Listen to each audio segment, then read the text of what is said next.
My dear student, how are you? I think all of you are well. Today I am going to conduct another class. So, welcome to Amader Pathshala, presented by Manipur Uccha Vidyalaya and College. Before going to our main discussion, let's enjoy some videos. In the first video is available here. In this video, what you are watching here? This is nothing but a solar system. This is very well known to you. In this system, you are seeing that so many planets are revolving around the sun. But if you observe clearly, you will see that no planet does not escape from its orbit, and no planet overlap on another. They always maintain their orbits. Why? Do you know? In order to know this, you have to keep your eyes in my today's lecture. Just we are watching the solar system.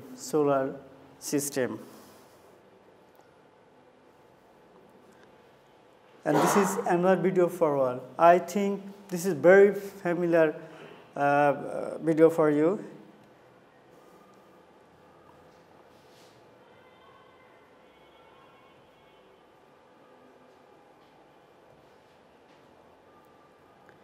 In this video, you will see that a man like Newton, you can think this scientist Newton once upon a time sitting on a apple tree, and he said that an apple falls on his head. Then he thinks why apple falls on his head.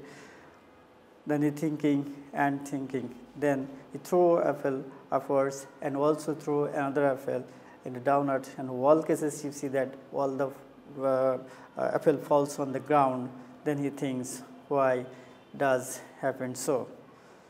Then he thinking and again thinking.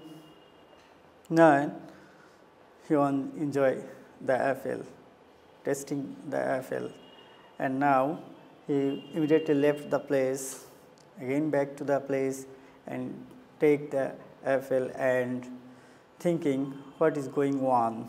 Then he apple pies. Do you know this? And he thinking on a dining table or a cupboard table where he didn't take any interest of tasting food. Then he just put it. He also observed that this food also falls in the down. Simultaneously in this, there happened another thing that you are observing in the videos. To observe this clear, he jumped from a building. He jumps from a building. Then what happened? Just observe it. He also falls on the ground. Do you know why this has happened? Is there any relation between our two videos? Yes, of course. To know the answer of this question, why a man falls on the ground when he jumps from the building, why apple falls on the ground. To know this question, you have to keep your eye in our today's lecture. So, can you guess what we are going to learn? Yes, of course, you think so, right. So, our today's topic, gravity and gravitation, subject physics first paper, lesson Newton's law and satellites, third one, class 11. So, learning outcomes. Before going to our main discussion, just we have to know the learning outcomes. What are the learning outcomes? At the end of the lecture, student will be able to know why does man not escape from the earth's surface, why does vertically projected body falls on the ground, and number one, definition of class satellites, and fourth one, how does satellite work. So, these are the learning outcomes. Before going to our main discussion, just I want to remind you the definition of gravity and gravitation. So, in this slide, you are seeing that what is gravity? That is, what is gravity? Force. The force of attraction between Earth and any other object in the Earth or object or body in the earth is called gravity force. And the second one is gravitation force. The force of attraction between two bodies in the universe except earth is known as gravitation force. Gravity force, force between earth and any other object, and gravitational force is the attraction force between two bodies in the universe. Now, what will be the magnitude of this force? In order to calculate this, just keep your eye in my next slide. In this slide, you are seeing that a body having mass m1, another body is having mass m2, is separated by a distance d. Then what will be the force of gravitation between two bodies? This force act along a straight line joining them. That means these and this body attacked with each other, mutually attacked each other by the force F. Now, I am going to discuss about what will be the magnitude of the force. The magnitude of the force is directly proportional to the product of the masses of the bodies, that is m1 and m2. And second one is force is inversely proportional to the square of the distance between them. Of course, you have to mind when the force is directly proportional to the product of the masses, then d must be constant. And the second one is when f is directly proportional to inversely proportional to 1 by square of the distance, then mass m1 and m2 both remain constant. When both mass and distance are constant, then what will be happen? Then we can write F equals to g m1 m2 by d square, where g is the universal gravitational constant you have learned in your previous classes. And in this case, of course, m1, m2 and d all are constant, also I have told earlier. So this is the mathematical formula of Newton's law of gravitation. So what will be the definition of the Newton's law of gravitation? Can you guess? Yes, the force of attraction between two bodies is directly proportional to the product of the masses and inversely proportional to the square of the distance, and this force act along a straight line joining this. So just see this in the next slide. Newton's law of gravitation. The force of attraction between two bodies in the earth is directly proportional to the product of the masses and inversely proportional to the square of the distance between them, and this force act along a straight line joining them. Already we have learned this. Now, the force will act at infinite distance. Do you know how long, what is the range of the force? That means how far the force act between two bodies. In order to know this, you have to know another question, that is gravitational field. So, what is gravitational field? See it in the slide. The space around the object in which its gravitational attraction is felt, that is, any other object is kept, the body gains force of attraction, then this area is called gravitational field. That is, gravitational field is around bounded by body, where any body comes or taken, then it will feel force. Now, application of gravitational law. This is the what are the application of gravitational law?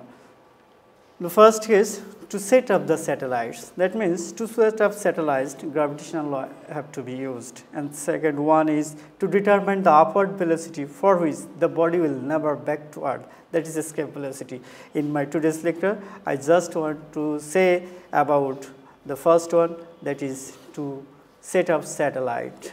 But some other applications of gravitational law I didn't mention here.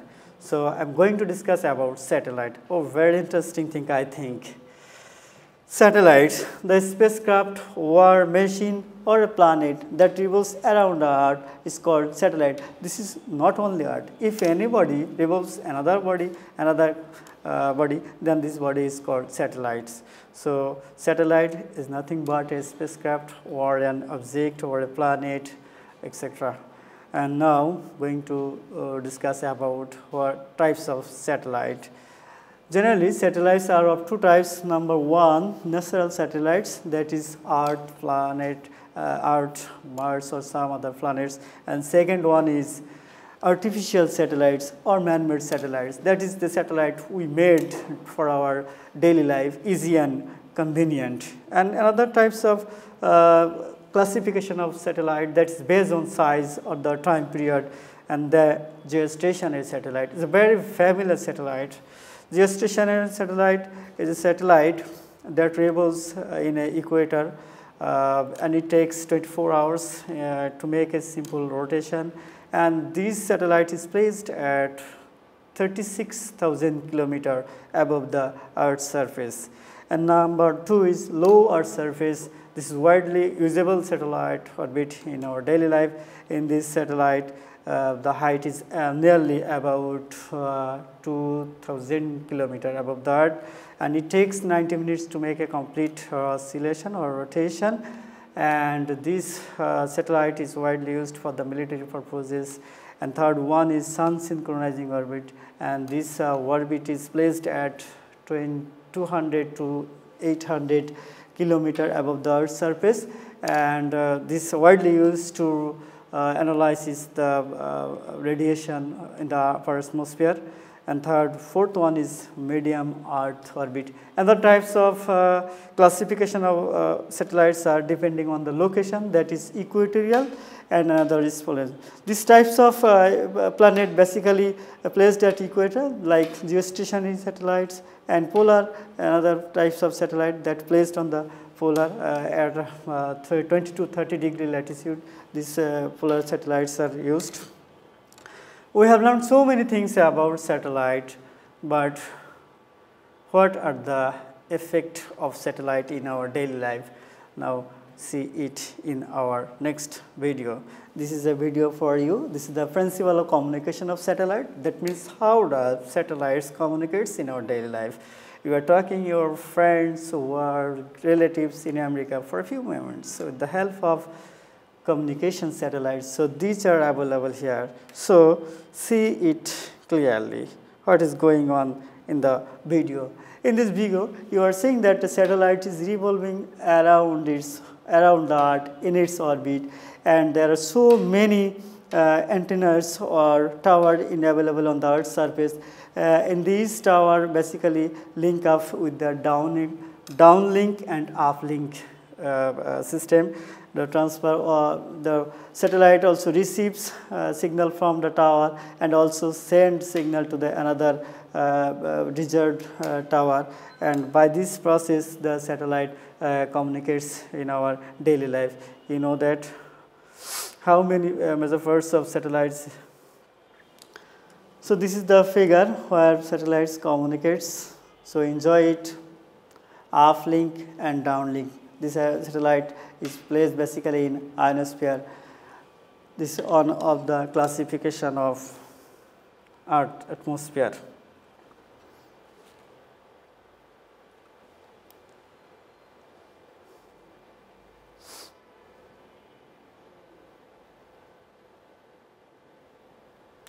Now, some other uses of satellites are given here.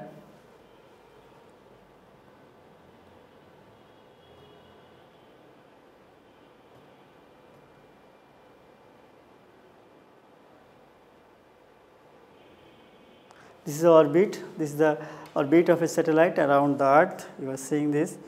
And next one is some other uses of satellite, that is to transfer information through the mobile phone, internet for communications. Another one is for weather forecasting, and third one is to determine the depth of the ocean, and fourth one to collect information about the cosmic rays and other radiation of the upper atmosphere of Earth's sky, to transfer and collect sports and cultural programs, and so many information. That how does satellite placed in the atmosphere? This is see in the video. You know that we are also in the atmosphere, in the space, because we have a satellite named Bangabandhu 1 satellite. And how does satellite placed in the space? That is seen in the figure. In this video, you are watching that the satellite is placed in the atmosphere. Now, for your kind information, how many pairs of the satellites are available? Number one, riding satellite rockets, and number two, orbital vehicles, and third one is external trunk, and fourth one is solid rocket booster. These four are the main components of a satellite. And you are seeing that a satellite is just setting on the atmosphere on the space. Now, how does satellite's place is described here, but what will be the velocity and at what will be the height and at what velocity the satellite will be moved. This will be discussed in this slide. And let's see, Earth is revolving around, a satellite is revolving around the Earth, and where m is height, that is height of the satellite from the Earth's surface, and r is the radius of the Earth, and m is the mass of the satellite. Another one, capital M, is the mass of the Earth. Then centripetal force act on the satellite as satellite moves around the Earth with the velocity v. So centripetal force will be F equals to mv square by r plus h. And another one is gravitational force that act on the satellite, that is F equals to g mm by r plus h whole square. As you know, the centripetal force is supplied by the gravitational force. So these two forces will be equal, and then we can write F equals to Fc, then putting all this value, finally we will get V equals to root over gm by r plus h. So this is the velocity, orbital velocity of the satellite. And now we are going to discuss the time period of the satellite. That means how long it takes to make a complete vibration. And you know that time period equals to distance by velocity. In this case, I write here circumference, because the satellite basically revolves in a circular orbit, and sometimes maybe it's elliptical, but I consider just here a circular orbit. That's why I write circumference in place of distance. Now the value of circumference and time period t equals to twice by r by v, where v is the velocity, orbital velocity of the satellite. Putting the velocity, orbital velocity, and then you will get t equals to twice by root over r plus h whole cube by gm. So this is the time period. That means how long the satellite take to revolve around its orbit, And number one, we are going to discuss about the height. That is what at what height the satellite is to be placed. As you know, from time period of the satellite, t equals to twice by root over r plus h whole cube by gm. Then from this calculation, from this equation, we are going to find out the height h. Now squaring on both sides, we will get t square equals to 4 pi square r plus h whole cube by gm. Side changing and simplification, you will get height equals to gm t square by 4 pi square root over 1 by 3rd minus r. So this is the required equation for the height of the satellite. So we have learned three things. Number one, orbital velocity. Number two, time period. And third one is height. That is at what height satellite is to be placed. Now do some mathematical problems. Number one, a remote sensing satellite is revolving around the Earth, maintaining a constant height 400 km in a circular orbit. The radius of the Earth is 6.4 10 to the power 6 meter, and the acceleration due to gravity is 9.8 meter per second. So given informations are orbital, you have to find the orbital velocity of the satellite. Number one. Number two, you have to find out the time period of the satellite. So what are the given information here? In the given information, you are seeing that the radius of the Earth is this, and the acceleration of the gravity is this, and height is, then you have to find in the first slide, that is orbital velocity, and second one is time period, that is v and t. Just to write the velocity, equation of velocity, v equals to root over gm by r is putting the value of, in this case, g and m, but both are completely absent here. Here is given small g and r. That's why you have to convert gm in terms of another equation, that is, you know that g equals to gm by r square. By multiplying, gm equals to gr square. You have to place gr square in place of gm, then we will get v equals to root over gr square by r plus h whole cube root over. Then finally putting this value, you will get v equals to 6.78 10 to the power 3 meter per second. So this is the velocity. And another one is time period. So just write the equation of time period, t equals to twice pi root over r plus h whole cube by gm. In this case, there is similar problem, that is g equals to gm by r square, converted this, and finally putting the value of this equation, you will get time period t equals to 55060.9696 seconds. So this is the time period of the satellite given here. Now another problem for you, that is an artificial satellite revolves around the earth in 100 minutes. If it rotates around the earth in a circular path, then the height of the satellite from the earth's surface, that is you have to find the height. This is another problem for you, just given here, given that this is the given here, time period, radius of the earth and gravity. Then finally you have to find height. Then height will be, this is the required equation to solve the mathematical problems, and putting all this value, finally you will get h equals to 7.533 10 to the power 5 meter. So this is the height for the satellite. Now another one is geostationary satellite. So satellite definition is available here. The satellite whose time period is 24 hours is known as geostationary satellite. In order to be a satellite, geostationary satellite, the requirement are, that is what will be the height of the satellite. From this equation, you can calculate easily the height of the satellite if you know the mass of the earth and the time period of the satellite. From definition, you know that time period will be 24 hours. So putting the value of these variables in the equation, you will get finally the time period height of the satellite will be 3.59 into 10 to the power 7 meter. That is almost 36,000 kilometers. And now you are going to discuss about the orbital velocity of the satellite. So what will be the orbital velocity in order to be a satellite in geostationary satellite? Putting the equation of velocity, you will know that v equals to root over gm by r plus h. So this is the required equation for orbital velocity. And if you know the value of magnitude of this variable, then you can calculate the orbital velocity. That means g, m, r and h. Putting these values, this is the value of g, universal gravitational constant, this is the mass of the earth, and this is the radius of the earth, and this is the height, as you have calculated in previous problems. Putting all these value, finally you will get velocity equals to 3.07 10 to the power 3 meter per second. So this is the required velocity in order to be a satellite as geostationary satellite.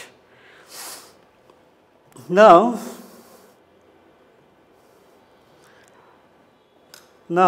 as usual, this is homework for you, and this is a homework. In this homework, you will see that a satellite of mass 1000 kg revolves around the earth, maintaining a constant height with the velocity 7.5 into 10 to the power 3 meter per second.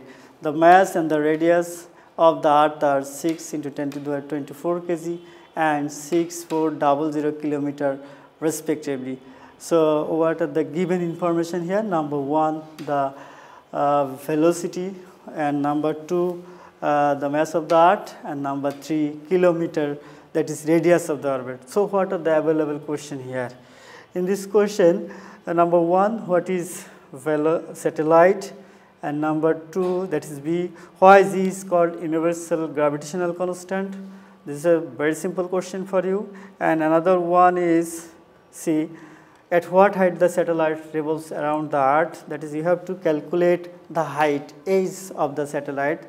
And number 4, will the satellite be geostationary satellite?